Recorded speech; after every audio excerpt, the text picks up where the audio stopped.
Welcome to ABC campus. आज हम ice 36 impairment of asset का एक प्रैक्टिस क्वेश्चन कर रहे हैं जिसका टाइटल कोई नहीं है, तो कंपनी का हमने टाइटल दिया हुआ है इसे। A company has a machine in its statement of financial position at a carrying amount of ₹300,000. The machine is used to manufacture the company's best-selling product range, but the entry of a new competitor to the market has severely affected sales. तो sales जब affect हुई हैं तो ये एक indication है कि जो उससे रिलेटेड एसेट हैं उनकी इम्पेयरमेंट हो सकती है। As a result, the company believes that the future sales of the product over the next 3 years will be only rupees 150,000, 100,000 and rupees 50,000. तो ये हमें कैश फ्लोज बताए हुए हैं एक किस्म के। The asset will then be sold for rupees 25,000. An offer has been received to buy the machine immediately for rupees 240,000, but the company would have to pay shipping cost of rupees 5,000. तो 240,000 की fair value है, 5,000 की cost of disposal है। The risk free market rate of interest is 10%।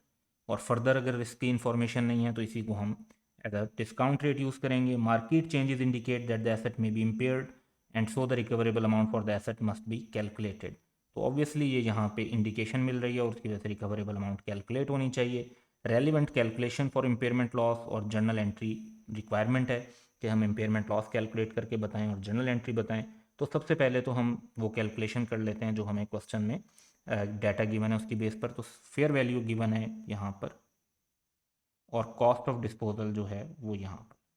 तो इसकी base पर हम fair value less cost of disposal calculate कर सकते हैं। तो fair value 240,000, cost of disposal 5,000, तो नेट हमारे पास 235,000 की ये वैल्यू आ जाती है। दूसरी इन्फॉर्मेशन है जिसमें हमने वैल्यू इन यूज़ कैलकुलेट करनी है। तो वैल्यू इन यूज़ में हमें 150,000, 100,000, 50,000 और फिर डिस्पोजल के टाइम पर 25,000 के कैश फ्लोज गिवन है। इसके लिए हमें फैक्टर जो है 10% का रेट दिया हुआ है जिससे हम डिस्काउंट फैक्टर कैलकुलेट कर सकते हैं। तो हम इसकी कैलकुलेशन कर लेते हैं। तो वैल्यू यूज़ कैलकुलेट करेंगे जिसमें हम year, cash flows, discount factor और प्रेजेंट वैल्यू के कॉलम बना लेंगे। और ईयर 1 में हमारे पास कैश फ्लोज एक्सपेक्टेड है 150,000 के, डिस्काउंट फैक्टर 10% के हिसाब से। लेकिन एक साल बाद आना है तो हम जो इसको पावर यहाँ पे लिखेंगे वो -1 लिखेंगे। तो अगर हम 150,000 को मल्टीप्लाई करते हैं तो हमारे पास जवाब आ जाता है इस फैक्टर से, प्रेजेंट वैल्यू 136,364।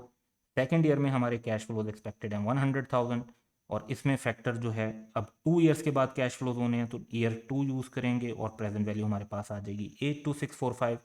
थर्ड ईयर में हमें एक तो यूजेज से कैश फ्लो आना है 50,000 का और 25,000 का कैश फ्लो आना है डिस्पोजल से। तो दोनों कैश फ्लोज जो हैं वो थर्ड ईयर में आएंगे।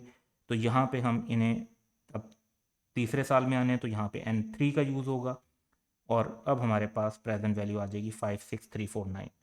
ये तीनों प्रेजेंट वैल्यू कंबाइन करेंगे तो हमारे पास एसेट की पूरी प्रेजेंट वैल्यू प्रॉपर आ जाएगी 275,358। अब हम यहाँ पर देख सकते हैं कि जो हमारी रिकवरेबल अमाउंट है वो क्या होनी चाहिए। तो रिकवरेबल अमाउंट इन दो फिगर में से जो हायर होगी उसको लिया जाएगा। तो यहाँ पे clearly value in use higher है तो हम इसी को रिकवरेबल अमाउंट कंसीडर करेंगे। अब इम्पेयरमेंट लॉस तब अराइज होता है जब कैरिंग अमाउंट एक्सीड करे रिकवरेबल अमाउंट से। तो कैरिंग अमाउंट जो है हमारे पास क्वेश्चन के अंदर वो गिवन है 300,000 which is clearly exceeding this recoverable amount. तो 300,000 माइनस 275,358 हमारे पास इम्पेयरमेंट लॉस आ जाएगा 24642। तो क्वेश्चन की जो पहली रिक्वायरमेंट थी कि इम्पेयरमेंट लॉस कैलकुलेट करें वो पूरी हो जाती है।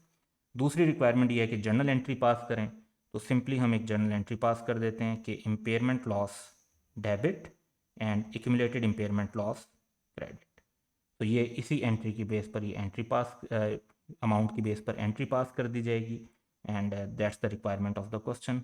पूरी हो जाएंगी हमारी। That's all for today. Have a good day.